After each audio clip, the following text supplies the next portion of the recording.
Question number 46 में देखा है ray incident on the face of a prism is refracted and escapes through an adjacent face. What is the maximum permissible angle of refraction of the prism A if it is made up of glass with a refraction index of n equals to 1.5? तो ये basically concept है जो question के तौर पे दिया हुआ है कि जिस समय पे हम प्रिज्म बनाने जा रहे हैं, हम ये चाहते हैं कि जो भी रे हमारा पहले सरफेस पे फॉल करता है, अगर फॉल करने के बाद चूंकि रेयर मीडियम से डेंसर मीडियम है तो एंटर जरूर करेगा. एंटर करने के बाद सेकेंड सरफेस पे रिफ्रैक्शन अगर होना है तो उसमें हम मैक्सिमम वैल्यू ऑफ ए कितना चूज कर सकते हैं व्हाइल मेकिंग द प्रिज्म. तो इसके लिए कॉन्सेप्ट इस तरह से लेकर के चलोगे, भी समझ लेना चाहिए कि ये हम लोगों ने ले लिया प्रिज्म.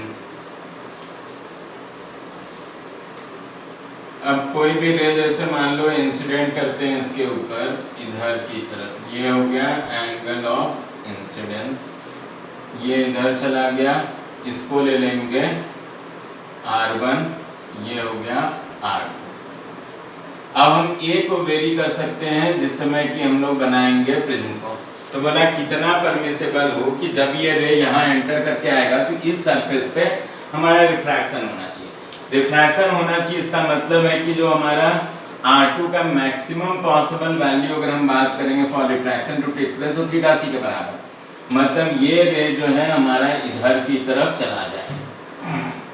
और उस केस में हम बोलेंगे कि R2 का जो वैल्यू होना चाहिए that should be greater than theta C, और जब तक रिफ्रैक्शन होना है तो R2 का वैल्यू हम लोग बोलते हैं this should be less than equal to theta C.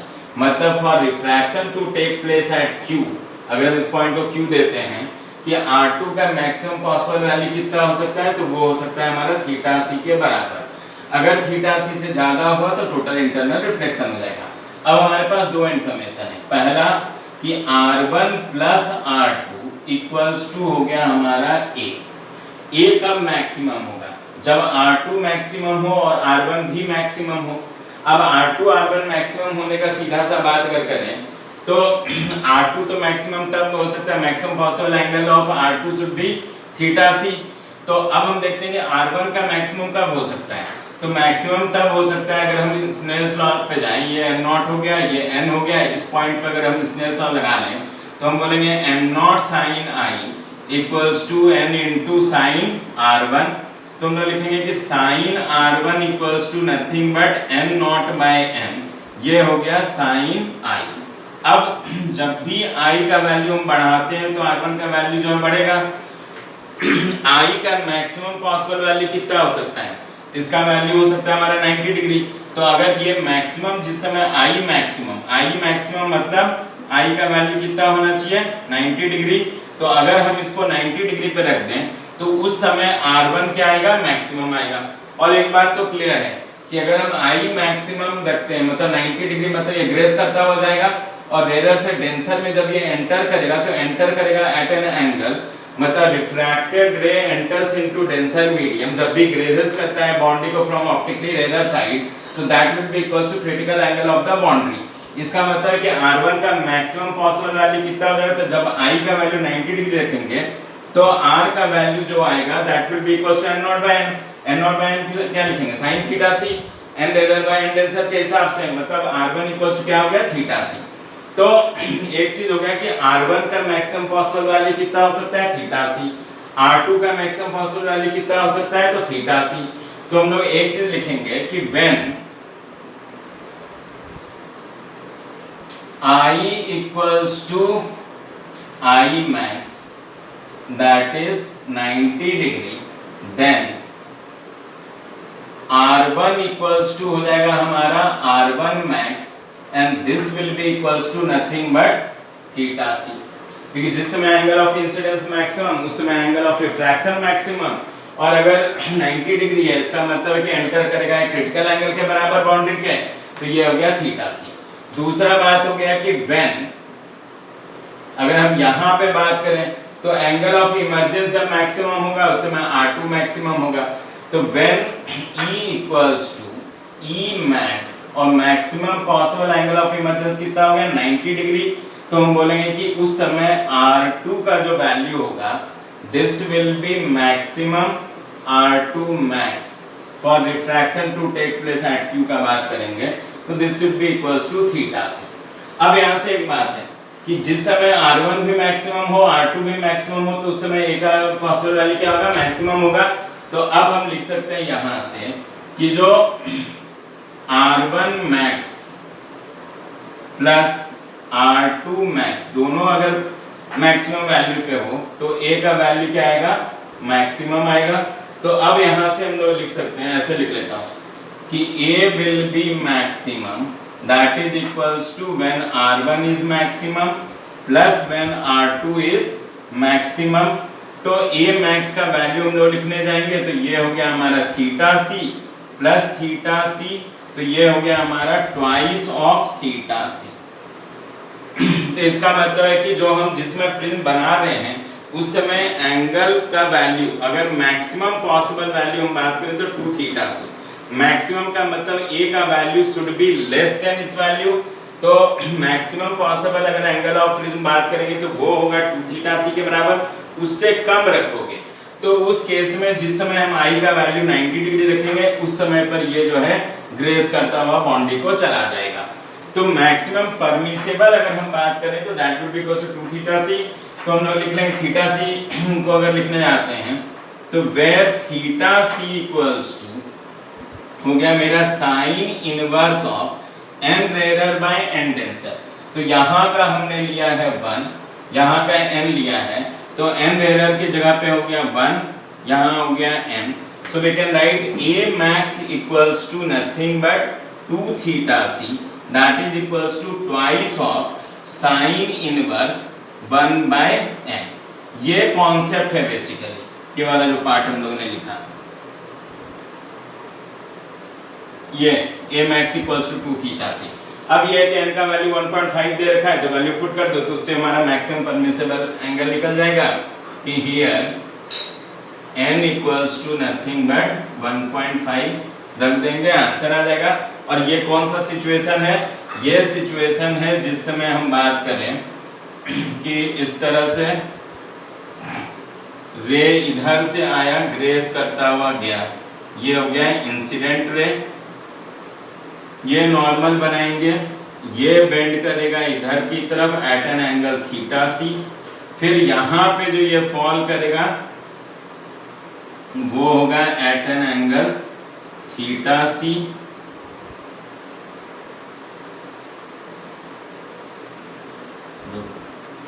Theta C और यहाँ पे लिख देता हूँ ये एंगल भी थीटा सी, और उस समय पे इमर्जेंट रे चला गया इधर की तरफ ग्रेस करता हुआ बाउंड्री को, तो ये हो गया हमारा इमर्जेंट रे। तो इंसिडेंट रे इधर से आया, यहाँ I का वैल्यू 90 डिग्री और यहाँ पे E का वैल्यू 90 डिग्री, और उस समय जो A होगा that will be maximum possible. तो सॉल्यूशन जो आप स्टार्ट करोगे वो यहाँ से स्टार्ट करोगे, यहाँ तक लिख लेना और उसके बाद ये लास्ट में ये डायग्राम बना लेना। अरे माथा में गया नहीं गया, चला गया, चलो ठीक। ये बात याद रखना आप लोग, ये जनरल कॉन्सेप्ट है कि मैक्सिमम परमिशन जिस समय हम प्रिज्म बना रहे हैं उसमें सेकेंड सरफेस पे रिफ्रैक्शन होने के लिए हमारा जो है मैक्सिमम परमिसेबल एंगल जो होना चाहिए, जो कि सबसे ज्यादा पॉसिबिलिटी ऑफ एंगल का बात कर सकते हैं एक का, तो that will be twice of theta C.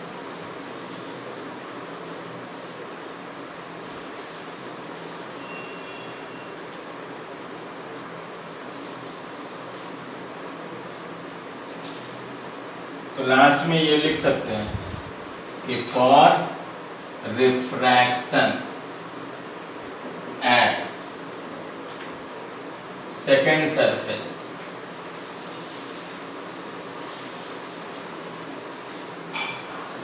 A should be less than equal to twice of theta c। ये लास्ट में नोट करके डाल लेना।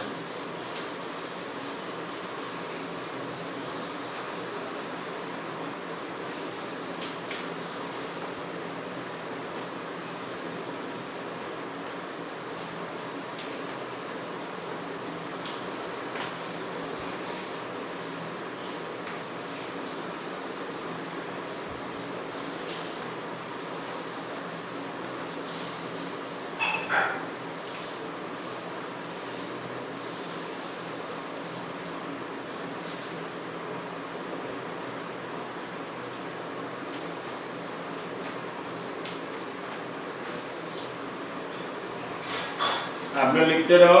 मैंने देखा था वीडियो नंबर 14 और वीडियो नंबर 15 ये 2 वीडियो ब्लर आ रहा था। मैंने सारे वीडियो चेक किए थे आपको GO2 वाला। तो अगर आप वीडियो पे डिपेंडेंट हो, उन दोनों का अगर ज़रूरत है तो मैंने बोला कि या तो ओरिजिनल वाला वो कर देंगे जो क्लासरूम के दौरान रिकॉर्डिंग होगा, या फिर अगर वो ऐसा नहीं होगा तो फिर नया बना करके आपको दे दूँगा।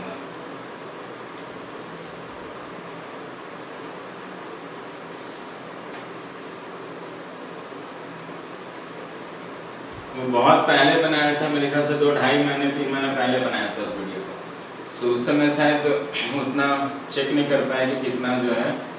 अरे बाकी सब तो मैंने देखा था, बाकी क्लियर था।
अरे हो गया होगा,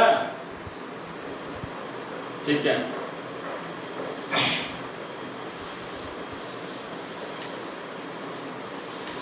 अब छोटा सा एक टॉपिक है आपका थिन प्रिज्म वाला, तो उसके बारे में बात कर लेते हैं।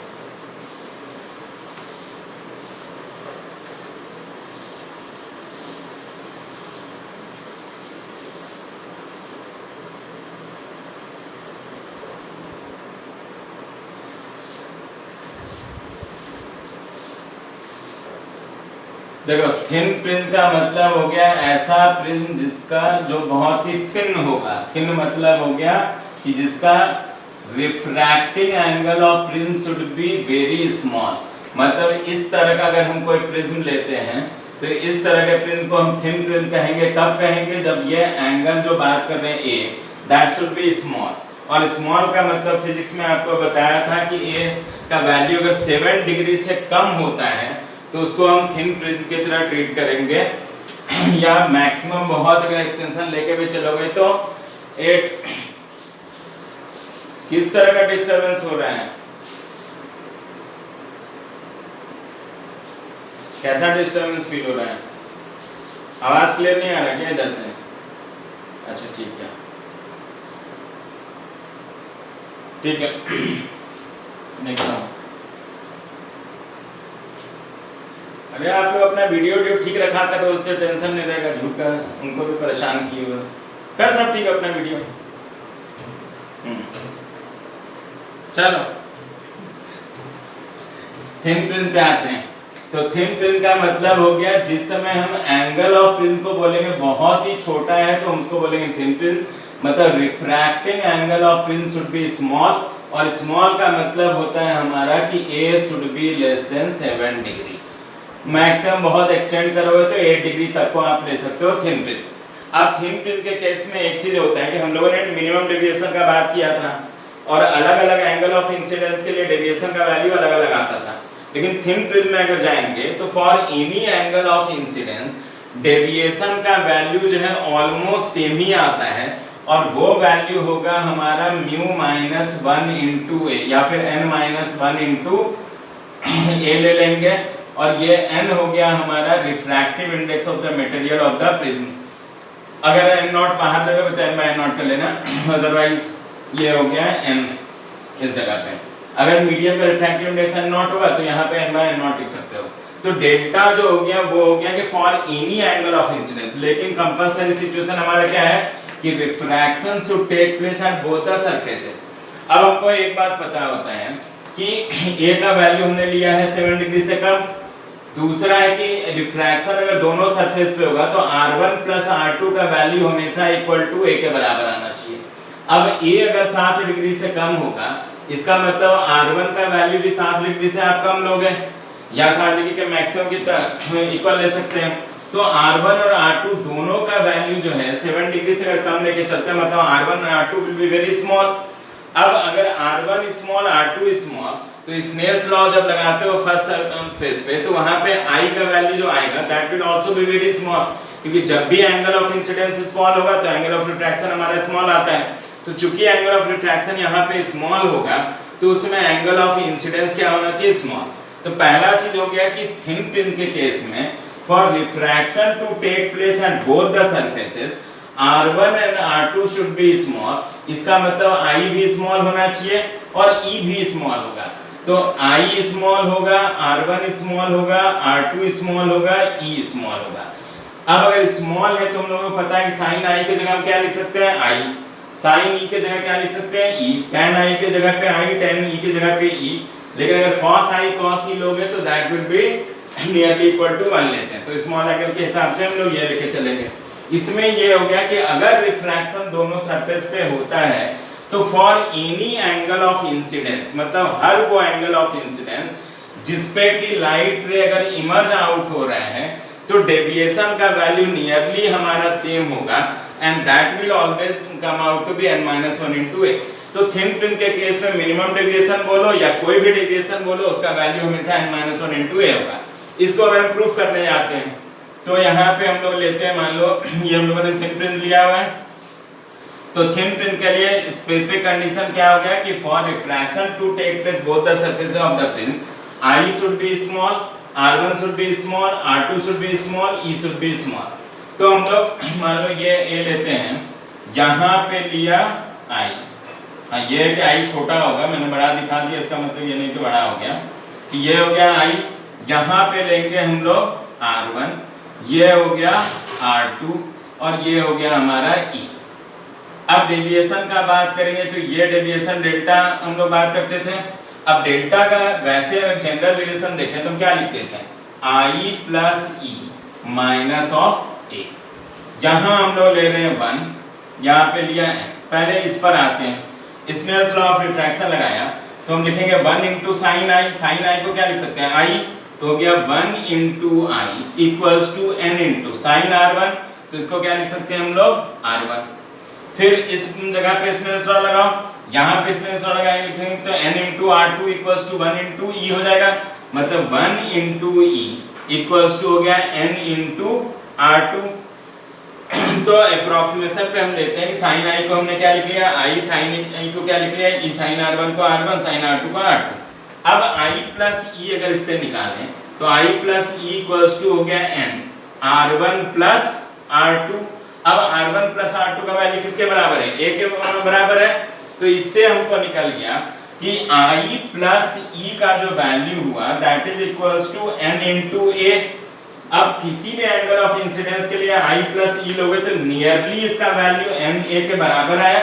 तो इस डेल्टा वाले इक्वेशन में जो हमारा ओरिजिनल इक्वेशन है डेल्टा का उसमें रखेंगे तो ये हो गया n a minus a, so delta equals to nothing but n-1 into a। तो जब भी क्वेश्चन थिन फिल्म का होगा तो for any angle of incidence if refraction takes place at both the surfaces then emergent ray will get deviated from the direction of incident ray that will B same for all angle of incidence. तो delta का एक fix value है क्योंकि ये n पे depend कर रहा है, a पे डिपेंड कर रहा है। डेफिनेटली मीडियन के रिफ्रैक्टिव इंडेक्स पे भी डिपेंडेंट होगा। अगर हम n नॉट लेते तो अंतर यही होता है कि यहाँ n नॉट आ जाता है, यहाँ n नॉट आ जाता है, यहाँ n बाय n नॉट आ जाता है। ये क्लियर है सबको? ठीक है, तो अब ये याद रखना कि थिन फिल्म के किसी भी क्वेश्चन में डेविएशन का वैल्यू n-1 इनटू a लेकर के चलेंगे। ये compulsory formula to be remembered हो गया वो थिन फिल्म के केस में। ये नोट्स में दिया हुआ है, you can go through it. हम लोग क्वेश्चन पे चलते हैं।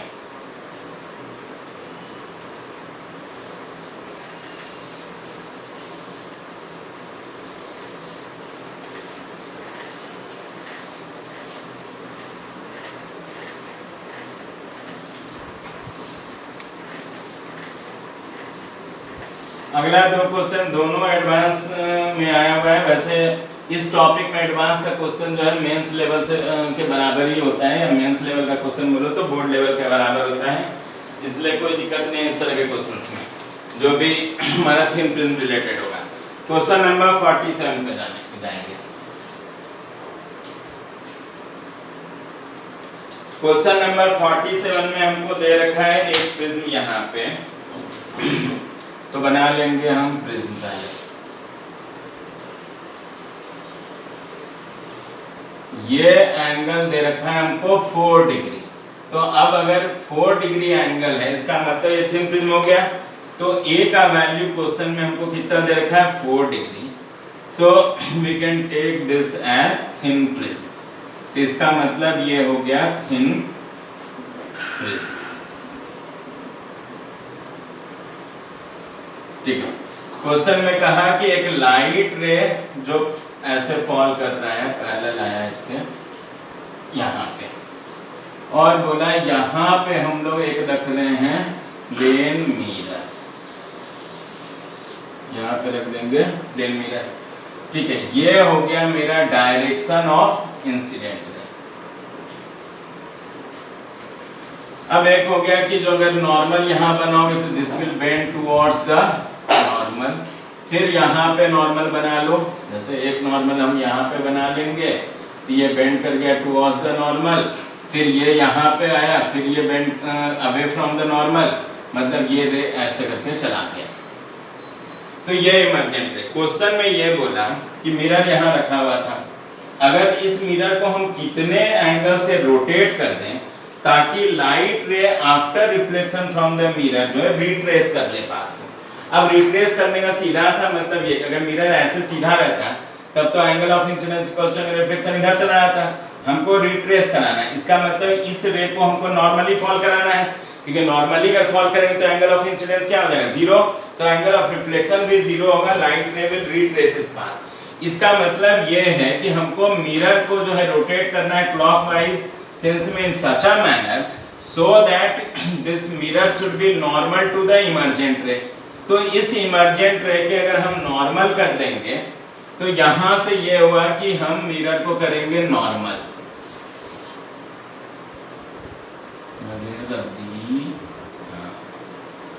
ये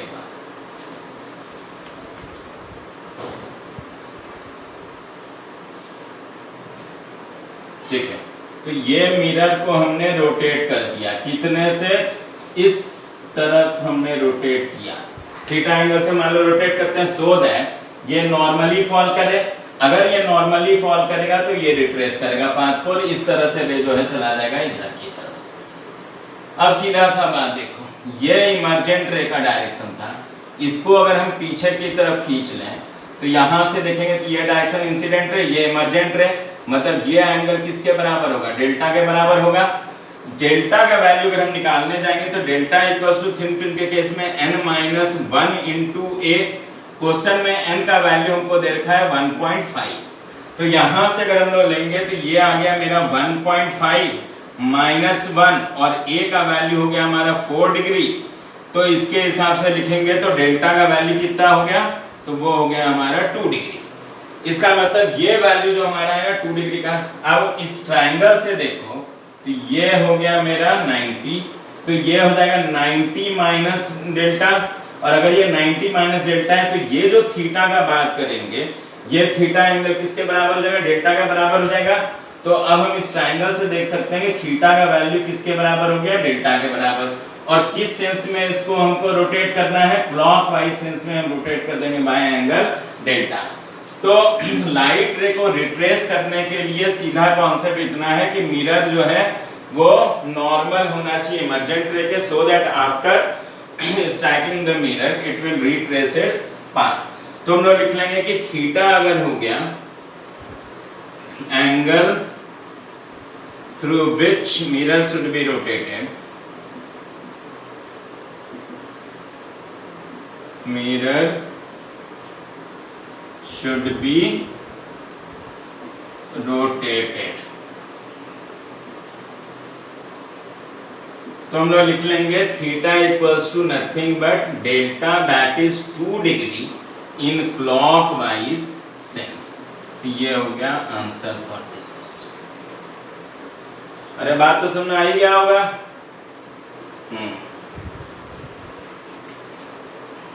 इसको कंप्लीट करो, क्वेश्चन नंबर 48 पे जाएंगे इसके बाद।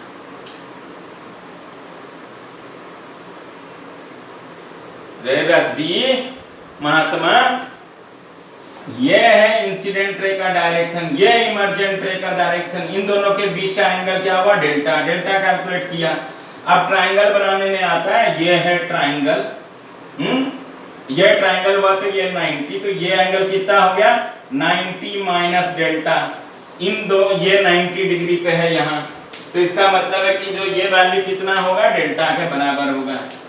सरिया यहाँ से यहाँ तक का एंगल कितना हुआ, ये 90 है, ये हुआ डेल्टा। इस ट्राइंगल में देखेंगे तो वह 90 डिग्री माइनस डेल्टा, और ये 90 डिग्री पे होगा मिरर रिट्रेस कराने के लिए। मतलब इन दोनों का सम कितना होना चाहिए, 90। एंगल कितना हुआ, डेल्टा। बट ऐसा जबरदस्त सब क्वेश्चन पूछता है महात्मा। अब तो क्लियर हुआ है।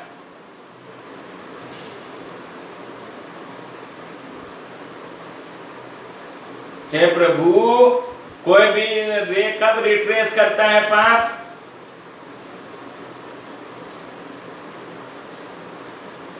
जियो 1 में जो है इतना बार 1000 बार पढ़ाया कि जब भी लाइट रे नॉर्मली फॉल करता है तो एंगल ऑफ इंसिडेंस 0, तो एंगल ऑफ रिफ्लेक्शन 0, मतलब जो है लाइट रे रिट्रेसेस इस पाथ। इसका मतलब कि लाइट रे नॉर्मली फॉल करना चाहिए।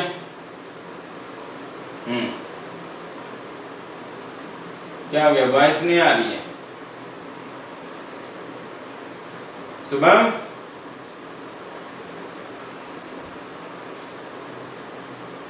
क्या हो गया वॉइस को? अरे इसको बंद ही कर दिया, कहां से आएगा वॉइस? अब आया वॉइस? अब आ गया होगा। कहां से गायब कैसे हो जाता है? तो गायब कैसे हो गया था? यहां से गायब ही था, वो तो ज्वाइन ही नहीं हुआ था उसमें। हाँ, प्रभु देव लोग ऐसा सड़ियल सा क्वेश्चन पूछोगे, घर आकर के पकड़ के धोऊंगा बदतमीज सा कि लाइट नॉर्मल क्यों हुआ। महात्मा 2000 बार जियो 1 में समझाया है कि जब लाइट रे किसी भी चीज पे नॉर्मली फॉल करेगा, मतलब एंगल ऑफ इंसिडेंस 0, तो एंगल ऑफ रिफ्लेक्शन 0, मतलब लाइट रे विल रिट्रेस इस पाथ। क्वेश्चन में 5 बार बोला कि हमको इमर्जेंट रे जो है आफ्टर रिफ्लेक्शन जो है रिट्रेस करना चाहिए। रिट्रेस करना चाहिए मतलब ये नॉर्मली फॉल करना चाहिए। इसलिए मिरर को रोटेट करके पहले नॉर्मल बनाएंगे इसके, ताकि ये रिट्रेस कर पाए पाथ को। इतना छोटा सा बात बुद्धि में नहीं आता है। बट इस क्वेश्चन में तो आज तक मैंने जिंदगी में किसी को क्वेश्चन पूछते नहीं देखा है में से डाउट में कि नॉर्मली क्यों रखा। चलो हो गया, माथा चाट लिया, कोई बात नहीं, चाट लिया चाट लिया।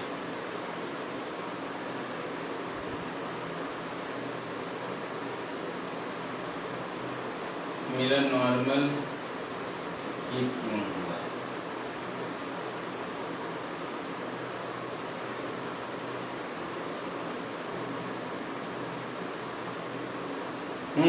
अब तो समझ में आ गया नॉर्मली क्यों रखा है, जो बोले थे। जल्दी लिख, समझ में आने आए जो पूछे थे कि नॉर्मली क्यों रखा। जल्दी आंसर करो यस या नो में। अब करेगा, पूछते समय कर दिया, उसके इतना देर से बताया, हाँ चलो ठीक है, समझ में आ गया, गुड। चलो तब तो हो गया। जब इतने थे मैंने दिमाग फ्राई करके समझाया, तो कम से कम इतना तो करोगे कि बोलोगे कि हाँ समझ में आ गया, ताकि सामने वाले की खुशी और चिल्लाने का कुछ फायदा हुआ। चल ना कर रहा हूँ क्वेश्चन नंबर 48।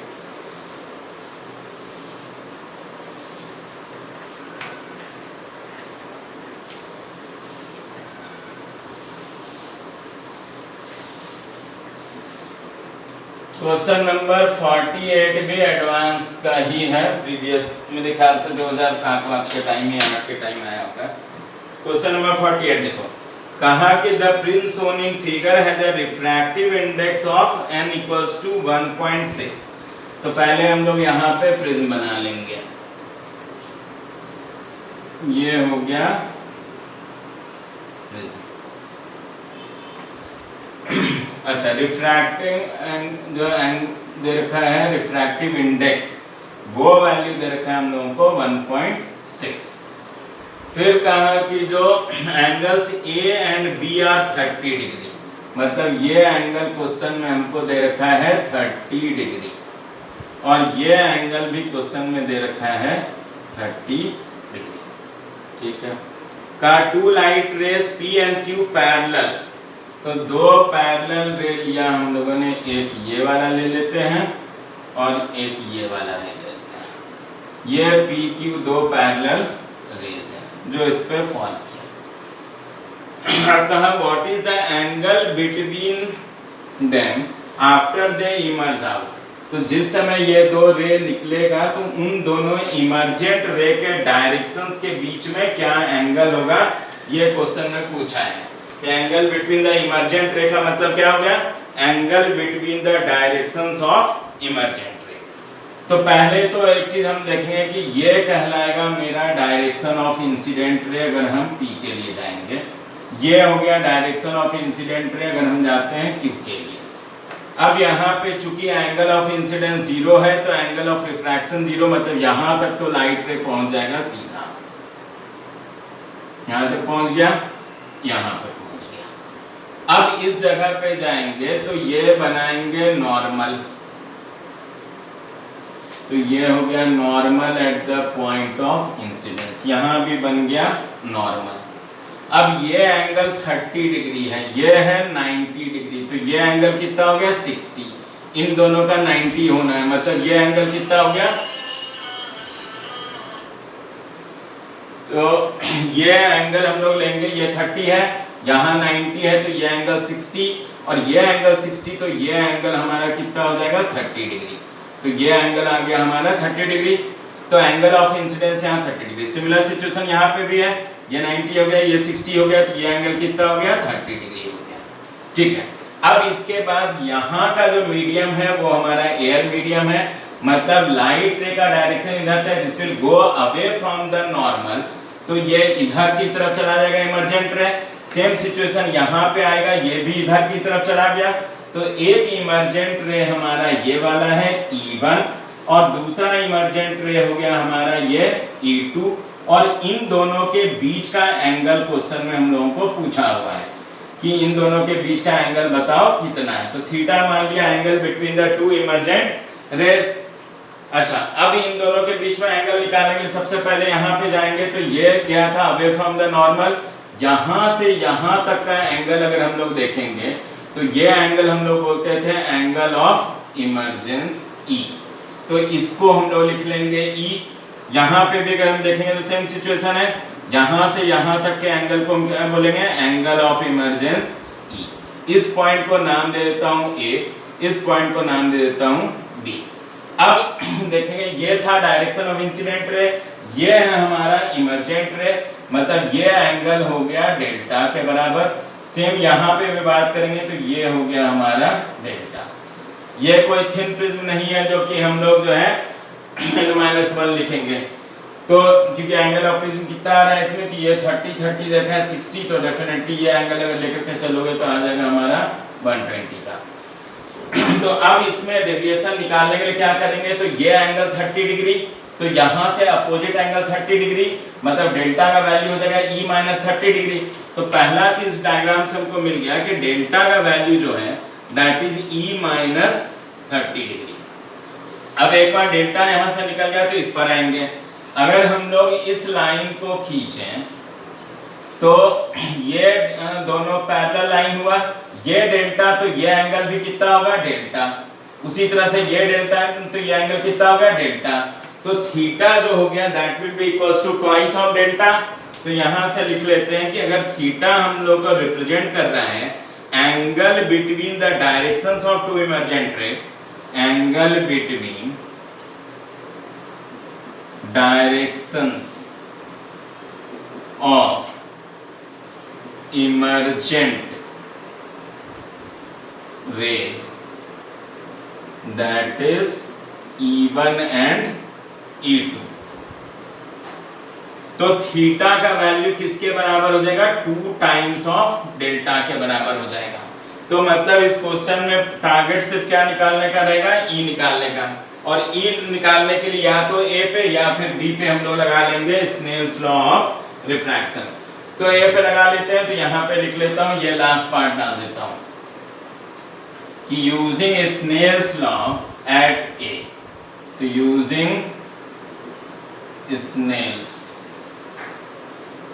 लॉ एट ए, तो n1 की जगह पे हो गया 1.6 sin 30 degree equals to 1 into sine e। तो साइन e का वैल्यू जब 1.6 बाय 1/2 तो 0.8, मतलब e का वैल्यू आ गया साइन इनवर्स ऑफ 0.8 बोल सकते हो या फिर 4/5 बोल सकते हो। क्वेश्चन में चूंकि आईआईटी में था तो दे रखा है कि साइन इनवर्स 0.8 का वैल्यू कितना आएगा, तो 53 डिग्री के बराबर आ गया। तो e का वैल्यू आ गया 53। एक बार e का वैल्यू 53 आ गया तो now we can write that delta equals to e minus 30 degree. तो e का वैल्यू 53 हो गया, तो ये कितना हो गया 23 डिग्री। एक बार 23 निकल गया तो हम थीटा का वैल्यू लिखेंगे कि थीटा इक्वल्स टू हमारा हो गया 2 times of delta. So we can write that theta equals to nothing but 46 degree and this is answer of this. तो हम लोग यहाँ से यहाँ तक लिखेंगे, पहले डायग्राम बनाओगे, फिर ये लिख लोगे, ये लिखने के बाद यहाँ से यहाँ तक कंप्लीट कर लोगे। ये हुआ सीक्वेंस ऑफ राइटिंग। मेरे ख्याल से समझ में तो आ गया होगा सब महात्मा को। गुड, आया समझ।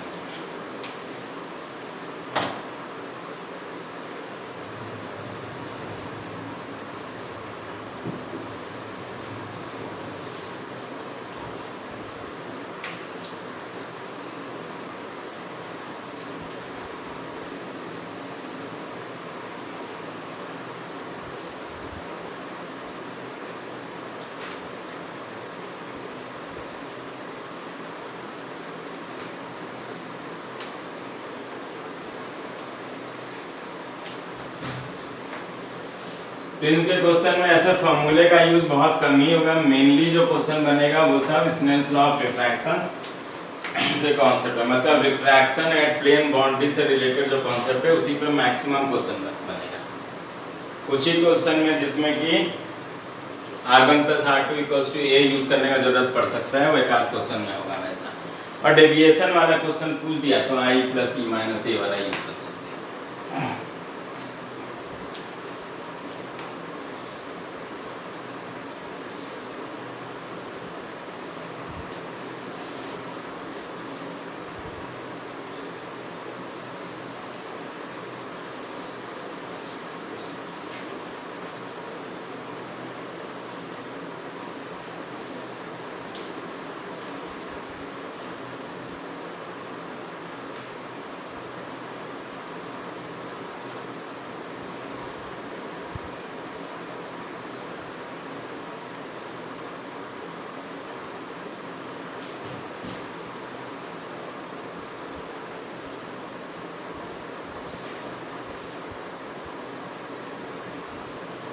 कॉन्टूर दिख रहा है ठीक से? ठीक है।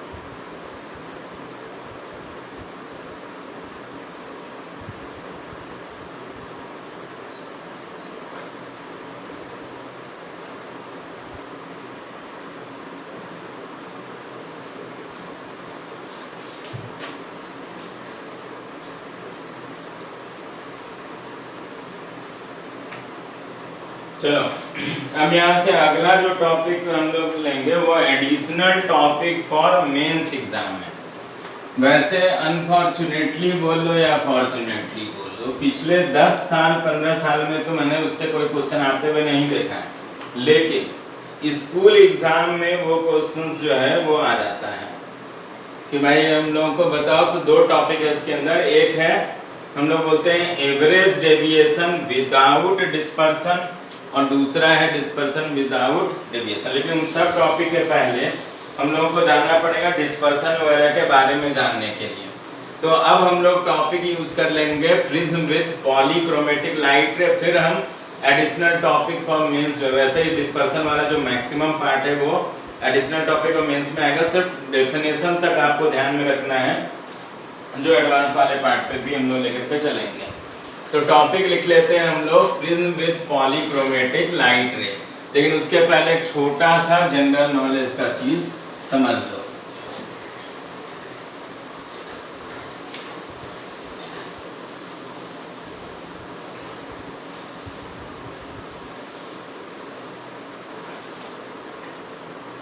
देखो हम लोग एक ले लेते हैं बाउंड्री सेपरेटिंग टू मीडिया। पहले हम इधर का मीडियम को रखते हैं एयर मीडियम, और एक मटेरियल ले लिया मान लो, वो मटेरियल किसी का रिफ्रैक्टिव इंडेक्स हम मान लेते हैं m। वैसे एक बार बताया था कि जब भी हम पॉलीक्रोमेटिक लाइट रे लेंगे तो उसके अंदर डिफरेंट वेवलेंथ ऑफ लाइट होगा, और हर डिफरेंट वेवलेंथ के लिए बताया था एक बात की कलर अलग होगा, एक चीज। दूसरा, refractive index of the material for different wavelength of light will be slightly different, और वो रिलेशनशिप बताया था कॉची रिलेशनशिप के थ्रू कि a plus B by lambda square लिखते हैं अप्रोक्सीमेटली n के वैल्यू को, और उस केस में a b तो है नेचर ऑफ द मटेरियल पे डिपेंड करता है, और लैम्डा वेवलेंथ के ऊपर। मतलब refractive index of a medium या फिर एक मटेरियल का बात हम लोगों ने किया था, तो 2 बात पे डिपेंड करेगा, एक नेचर ऑफ द मटेरियल या नेचर ऑफ द मीडियम, दूसरा वेवलेंथ ऑफ लाइट। और उन दोनों चीजों को इंक्लूड करता हुआ ये हमारा कॉची रिलेशन है। ए और बी जो कांस्टेंट्स है वो डिपेंड करेगा नेचर ऑफ द मटेरियल पे और लैम्डा वेवलेंथ ऑफ लाइट पे। तो अब अगर हम लोग पॉलीक्रोमेटिक लाइट रे लेते हैं, मान लो इस पे इंसिडेंट किया हमने एक पॉलीक्रोमेटिक लाइट रे, जिसका एक एग्जांपल व्हाइट लाइट भी होगा। तो यहाँ पे हम लोग ले लेते हैं पॉलीक्रोमेटिक लाइट रे।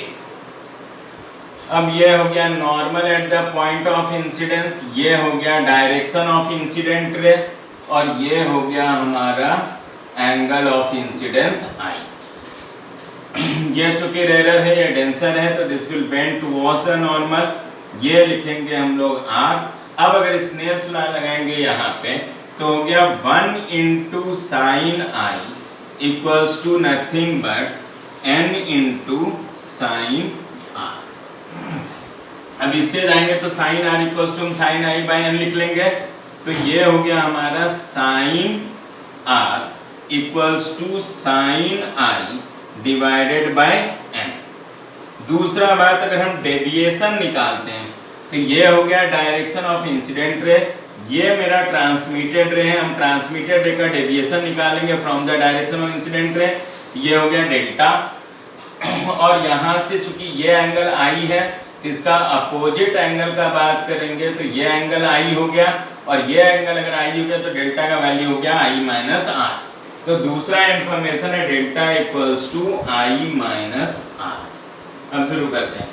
ये पॉलीक्रोमेटिक लाइट रे है, तो हर के लिए अगर मान लो डिफरेंट वेवलेंथ्स हैं, हर वेवलेंथ के लिए एंगल ऑफ इंसिडेंस तो ई है, आई है, तो एंगल ऑफ इंसिडेंस आई है, मतलब आई तो हमारा फिक्स है।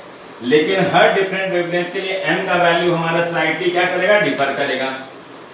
तो अगर हम देखते हैं यहाँ पे कि जिस वेवलेंथ के लिए रिफ्रैक्टिव इंडेक्स ज्यादा होगा, अगर रिफ्रैक्टिव इंडेक्स ज्यादा हुआ तो ये वैल्यू हमारा कम होगा, और ये वैल्यू कम हुआ तो आर का वैल्यू क्या होगा, कम होगा।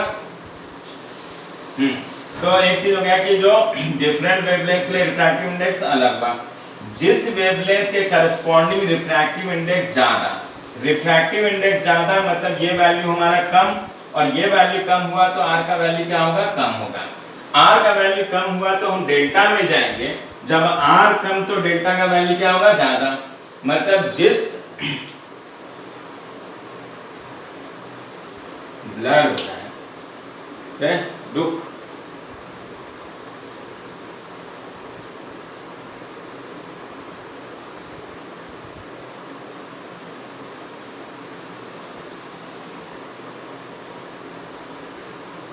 एक मिनट रुको जरा।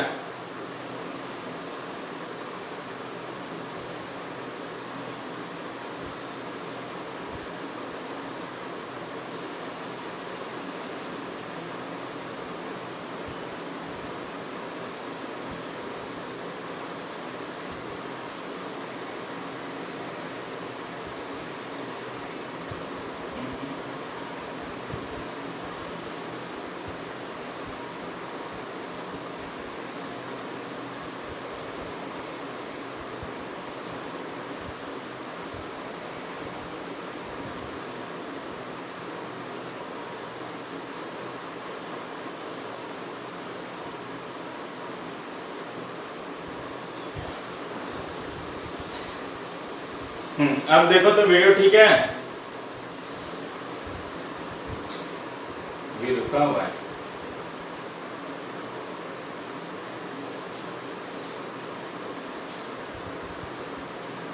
हाँ अब देख रहे हैं वीडियो, ठीक है, ठीक है। वो मेरे ख्याल से वो बीच में जो है वो एक कॉल आ गया, कॉल आने की वजह से जो है हो गया डिस्टर्ब हुआ, तो मैंने अभी कॉल वाले पार्ट को डिसेबल कर दिया है, तो अब दिक्कत नहीं रहेगा। अभी भी ब्लर है। अरे देखो कौन है वहां पे, ठीक है ना, ठीक है, ठीक है आदित्य, अभी ठीक है, आप अपने एंड पे थोड़ा सा चेक करना। यहाँ से चलते हैं। तो एक चीज हो गया कि जो अगर हम लोग इस मटेरियल का बात करेंगे तो m का वैल्यू डिफरेंट वेवलेंथ के लिए अलग है। तो जिस वेवलेंथ के लिए m का वैल्यू ज्यादा, m का वैल्यू ज्यादा तो ये वैल्यू कम, ये वैल्यू का मतलब r कम, और अगर r कम हुआ तो डेल्टा का वैल्यू क्या होगा, ज्यादा, क्योंकि i तो सब वेवलेंथ के लिए सेम है। तो उस केस में बोलेंगे कि जिस वेवलेंथ के करस्पॉन्डिंग रिफ्रैक्टिव इंडेक्स ज्यादा होगा उस वेवलेंथ में डेविएशन क्या होगा, ज्यादा होगा। मान लो किसी वेवलेंथ के लिए रिफ्रैक्टिव इंडेक्स का वैल्यू कम होता है, अगर रिफ्रैक्टिव इंडेक्स का वैल्यू कम होगा तो ये वैल्यू ज्यादा होगा, ये वैल्यू ज्यादा तो r ज्यादा, r अगर ज्यादा होगा तो डेविएशन हमारा क्या हो जाएगा, कम हो जाएगा। तो पहला कंक्लूडिंग स्टेटमेंट ये हो गया कि जो जिस वेवलेंथ के करस्पॉन्डिंग रिफ्रैक्टिव इंडेक्स ज्यादा होगा उसके करस्पॉन्डिंग डेविएशन जो है ज्यादा होगा, जिस वेवलेंथ के करस्पॉन्डिंग रिफ्रैक्टिव इंडेक्स कम उसके करस्पॉन्डिंग डेविएशन कम होगा, मतलब उस वेवलेंथ में हमारा डेविएशन क्या होगा, कम होगा। इसका मतलब ये है कि रिफ्रैक्टिव इंडेक्स ज्यादा तो डेविएशन ज्यादा, रिफ्रैक्टिव इंडेक्स कम तो डेविएशन कम। अब अगर कॉची रिलेशन पे जाओ तो कॉची रिलेशन के हिसाब से जाएंगे कि जिस अगर वेवलेंथ हमारा ज्यादा होता है, अगर वेवलेंथ ज्यादा होगा तो रिफ्रैक्टिव इंडेक्स क्या होगा, कम, वेवलेंथ ज्यादा तो रिफ्रैक्टिव इंडेक्स कम, और रिफ्रैक्टिव इंडेक्स कम तो उस वेवलेंथ के करस्पॉन्डिंग डेविएशन क्या होगा, कम होगा। जिसका वेवलेंथ जो है कम होगा उसके करस्पॉन्डिंग रिफ्रैक्टिव इंडेक्स ज्यादा, और अगर रिफ्रैक्टिव इंडेक्स ज्यादा तो डेविएशन ज्यादा। जैसे मान लो अगर हम व्हाइट लाइट लेते हैं तो व्हाइट लाइट में हम लोगों को पता है कि रेड कलर का वेवलेंथ जो है सबसे ज्यादा होता है और वायलेट का सबसे कम। अगर रेड कलर का वेवलेंथ सबसे ज्यादा होगा तो इसका मतलब रिफ्रैक्टिव इंडेक्स सबसे कम किसका होगा, रेड का। अगर refractive index of the material corresponding to red सबसे कम होता है, इसका सीधा मतलब है कि डेविएशन रेड रे में सबसे कम होगा। अगर हम बात करें वायलेट का, तो वायलेट में वेवलेंथ सबसे ज्यादा, तो वेवलेंथ के करस्पॉन्डिंग इस मटेरियल का रिफ्रैक्टिव इंडेक्स सबसे ज्यादा, और रिफ्रैक्टिव इंडेक्स जिस वेवलेंथ के करस्पॉन्डिंग सबसे ज्यादा होगा, डेविएशन उस वेवलेंथ वाले लाइट में सबसे ज्यादा होगा। मतलब वायलेट में जो है डेविएशन सबसे ज्यादा होगा और रेड में डेविएशन सबसे कम होगा। तो कंक्लूडिंग कितना स्टेटमेंट याद रखोगे प्रभु लोग, एक, जिस वेवलेंथ के corresponding refractive index of the material जो है ज्यादा हुआ, उसके करस्पॉन्डिंग डेविएशन उस वेवलेंथ वाले लाइट में डेविएशन ज्यादा। जिस वेवलेंथ के करस्पॉन्डिंग रिफ्रैक्टिव इंडेक्स कम, डेविएशन कम। मतलब ज्यादा रिफ्रैक्टिव इंडेक्स ज्यादा डेविएशन, कम रिफ्रैक्टिव इंडेक्स कम डेविएशन। और सीधा है कि जिस वेवलेंथ के अगर वेवलेंथ कम होगा तो रिफ्रैक्टिव इंडेक्स ज्यादा, वेवलेंथ कम रिफ्रैक्टिव इंडेक्स ज्यादा, डेविएशन ज्यादा, वेवलेंथ ज्यादा रिफ्रैक्टिव इंडेक्स कम, डेविएशन कम। तो अगर हम व्हाइट लाइट का एग्जांपल लेंगे तो उसमें समझाया कि रेड कलर का वेवलेंथ सबसे ज्यादा, तो उसके corresponding refractive index of the material जो होगा वो सबसे कम, और सबसे कम तो सबसे कम डेविएशन जो है वो लाइट कौन सा रेड कलर वाले लाइट में होगा। और वायलेट का अगर बात करेंगे तो सबसे कम वेवलेंथ मतलब सबसे ज्यादा रिफ्रैक्टिव इंडेक्स उसके करस्पॉन्डिंग मटेरियल का हो जाएगा, और जिसके करस्पॉन्डिंग सबसे ज्यादा रिफ्रैक्टिव इंडेक्स उस कलर के लाइट में सबसे ज्यादा डेविएशन, मतलब वायलेट का डेविएशन सबसे ज्यादा होगा। तो अब यहां से हम लोग चलते हैं प्रिज्म विथ पॉलीक्रोमेटिक लाइट रे। ये कंक्लूजन क्लियर सबको, ठीक है। तो अब यहां से चलेंगे हम लोग प्रिज्म विथ पॉलीक्रोमेटिक लाइट रे।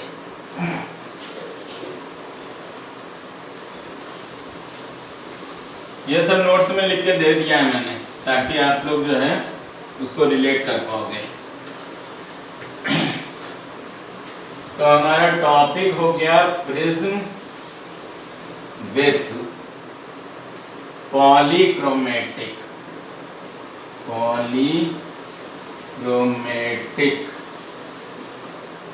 लाइट।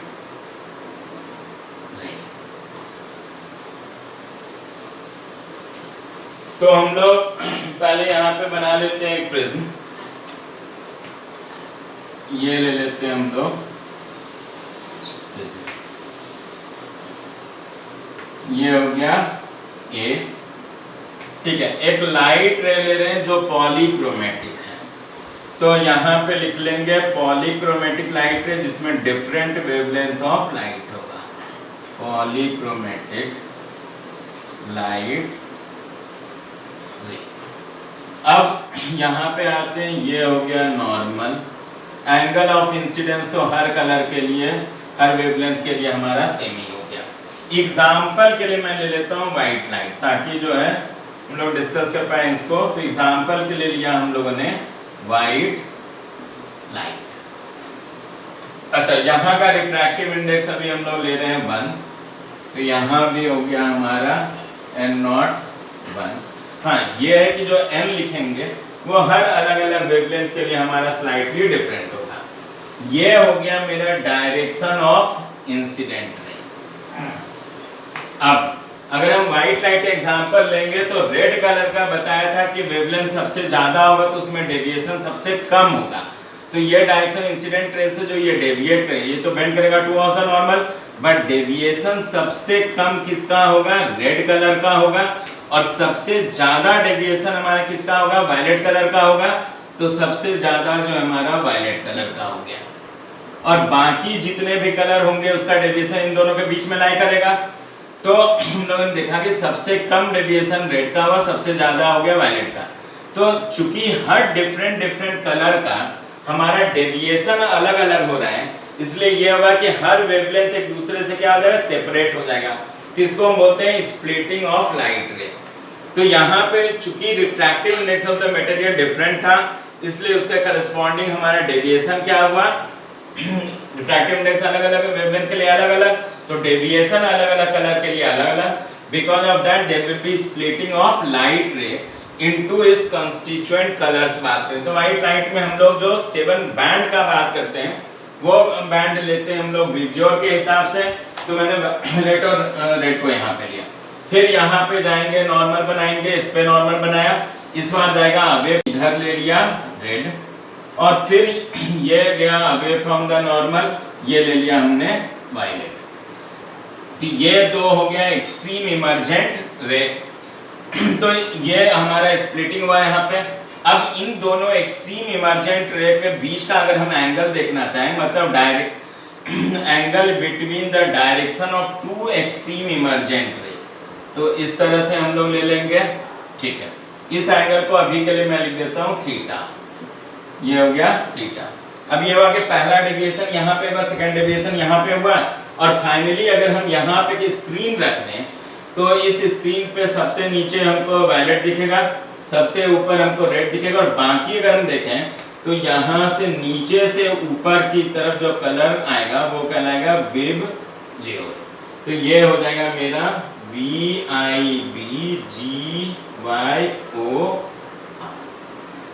तो ये जो स्प्लिटिंग ऑफ लाइट होता है इस फेनोमेना को हम क्या बोलते हैं, डिस्पर्सन। तो पहला वर्ड जो डेफिनेशन के लिए हमारे पास हो गया वो हो गया डिस्पर्सन। तो डिस्पर्सन का मतलब क्या हो गया, splitting of polychromatic light ray into its constituent colours is called dispersion. तो डिस्पर्सन फेनोमेना क्या हुआ कि जो splitting of polychromatic light ray into its constituent colours, इस फेनोमेना को हम क्या बोलेंगे, डिस्पर्सन। पहला चीज। दूसरा, दो एक्सट्रीम इमर्जेंट रे के बीच का जो एंगल होता है, मतलब angle between the directions of two extreme emergent ray is called angular dispersion, या फिर बोलते हैं एंगल ऑफ डिस्पर्सन। तो अब नेक्स्ट हम लोग जो डेफिनेशन का बात करेंगे वो कहलाएगा angle of dispersion, angle of dispersion, या फिर इसी को हम लोग बोलते हैं एंगुलर डिस्पर्सन, एंगुलर डिस्पर्सन, और इसको हम लोग रिप्रेजेंट करते हैं थीटा से। एंगुलर डिस्पर्सन हो गया हमारा angle between the directions of two extreme emergent ray. अगर हम व्हाइट लाइट ले रहे हैं तो रेड और वायलेट के बीच का जो एंगल, तो यहां से देखेंगे तो ये डायरेक्शन ऑफ रेड हो गया, ये डायरेक्शन ऑफ वायलेट हुआ, इन दोनों डायरेक्शंस के बीच का एंगल हुआ थीटा। डिस्पर्सन फेनोमेना हम तभी बोल सकते हैं जब थीटा का वैल्यू नॉन जीरो होगा। अगर थीटा का वैल्यू नॉन जीरो ना हो, मतलब जीरो हो जाए, जीरो का मतलब है कि अगर सब स्प्लिटिंग तो हुआ लेकिन उस केस में अगर सब एक दूसरे के पैरेलल होता है तो उसको हम डिस्पर्सन फेनोमेना का पार्ट नहीं मानते। उसका रीजन है कि अगर सब रे जो एक दूसरे के पैरेलल होता है, एक दूसरे के पास पास, क्योंकि जनरली पैरेलल अगर होगा तो ये सब जो हमारा होगा वो एकदम पास पास में होता है। क्योंकि किसी भी अगर मान लो जैसे हम एग्जांपल लेते हैं कि एक स्लैब ले लो, ये स्लैब पे कोई भी रे हम लोग फॉल करते थे, ये पहले बेंड किया इधर की तरफ, उसके बाद फिर ये इधर जाता था, और बोलते थे direction of emergent ray will be parallel to the direction of incident ray. अब अलग अलग कलर होगा तो हमारा अलग अलग आएगा, और अलग अलग आएगा तो इन सब में डेविएशन, लेकिन जितना भी रे होगा सब एक दूसरे के पैरेलल यहाँ निकलेगा। पैरेलल निकलेगा तो हमको ये पता है कि ये डेविएशन का वैल्यू अगर हम इन सब के बीच में देखेंगे तो सेपरेशन कम आता है, और जब सेपरेशन कम आएगा तो सब पैरेलल अगर रे होगा तो ओवरऑल देखेंगे तो ऑलमोस्ट वो व्हाइट ही दिखेगा। जब तक हमारा डाइवर्जेंस का सिचुएशन नहीं बनेगा तब तक हमारा जाके अलग अलग स्प्लिटिंग कलर अलग अलग हमको दिखाई नहीं देगा। तो अगर हमारा पैरेलल हो जाता है सब तो ऑलमोस्ट ठीक है, वहां पे भी स्प्लिटिंग तो हो रहा है, लेकिन सब एक दूसरे के अगर क्लोज हो और पैरेलल हो तो उसके इसमें डिस्पर्सन का पार्ट उसको नहीं मानते हैं। इसका मतलब डिस्पर्सन फेनोमेना के लिए एक इंपॉर्टेंट चीज ये भी हो गया कि जो एंगुलर डिस्पर्सन का वैल्यू हमारा नॉन जीरो होना चाहिए। अगर जीरो हुआ मतलब सब पैरेलल, और सब अगर पैरेलल होता है तो हम लोग उसको डिस्पर्सन का पार्ट नहीं मानते। इसीलिए कहते हैं कि अगर स्लैब भी ले लेते हैं हम लोग तो स्प्लिटिंग तो हो ही रहा है, क्योंकि अलग अलग के लिए रिफ्रैक्टिव इंडेक्स अलग अलग, तो डिफ्रेक्शन अलग अलग होगा। डेविएशन अलग अलग होगा तो डेफिनेटली स्प्लिटिंग तो हो गया, लेकिन स्प्लिटिंग होने के बावजूद अगर पैरेलल है तो उसको हम बोलते हैं कि जो डिस्पर्सन को हम जीरो मान करके चलते हैं, क्योंकि एंगुलर डिस्पर्सन का वैल्यू कितना हो गया, जीरो हो गया। एंगुलर डिस्पर्सन क्योंकि हर एक्सट्रीम रे अगर एक दूसरे का पैरेलल हो गया, मतलब इन दोनों के बीच का एंगल अगर जीरो है एक्सट्रीम रेज का, तो this can not be taken as part of dispersion, क्योंकि क्लोज रेज अगर पैरेलल एक दूसरे के आ रहा है तो इसका सीधा मतलब है कि ऑलमोस्ट ये अगर हम लोग देखेंगे तो व्हाइट लाइट की तरह दिखेगा। हाँ, लेकिन कोने पे अगर जाओगे तो कोने पे चूंकि हमारा प्रिज्म वाला सिचुएशन बन जाएगा, इसीलिए जब भी स्लैब के कोने पे देखोगे तो प्रिज्म सिचुएशन बनने की वजह से उसके बीच का जो एंगल होगा वो हमारा आ जाएगा नॉन जीरो, इसलिए कभी स्लैब के कोने पे देखोगे तो वहां पे आपको व्हाइट लाइट जब पास करेगा तो वहां पे मिलेगा हमको क्या, 7 डिफरेंट कलर्स। अरे देखा हुआ जिंदगी में कभी? देखा था, नहीं देखा है, देखो बदतमीज को कभी देखा नहीं आज तक, बट अब देखना जाके स्लैब रख करके उसमें लाइट डालना कहीं से कोने पे देखोगे तो आपको जो है वहां पे कार्डबोर्ड रख देना, देखना 7 डिफरेंट कलर दिखाई देगा। तो ये हमारा प्रिज्म का सिचुएशन आता है इस चीज। तो अब कंक्लूजन एक बात, अगर हमारा स्लैब होता है, स्लैब में भी स्प्लिटिंग हो रहा है, but that should not be taken as dispersion. Dispersion का बात हम तभी करेंगे जब एंगुलर डिस्पर्सन का वैल्यू जो है वो नॉन जीरो के बराबर होगा। ये पॉइंट क्लियर सबको? ठीक है।